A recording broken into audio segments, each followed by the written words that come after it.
नमस्कार, कल्पना गर्नुहोस् तपाई 160 मिटर अग्लो पुलको किनारमा उभिनु भएको छ। गाइडले भन्छ 3, 2, 1 जम्प। तपाई हावामा खस्नुहुन्छ, तर सुरक्षित रूपमा माथि आउँदा अत्यधिक खुसी किन महसुस हुन्छ? यसको पछाडि छ एउटा भयानक केमिकल लोचा।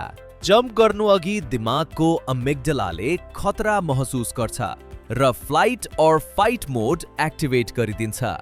यसले एड्रेनलिनको बाढी नै छोडिदिन्छ। जम्पको बेला शरीरमा एन्डोर्फिन रिलिज हुन्छ, जसले डरलाई परम आनन्दमा बदल्छ। त्यसपछि आउँछ डोपामिन, खुसीको हर्मोन। जम्प पछि तपाईको शरीरमा एउटा एड्रेनलिन हाई हुन्छ। यसले संसारका सबै तनाव र चिन्ता गायब भएको महसुस गराउँछ।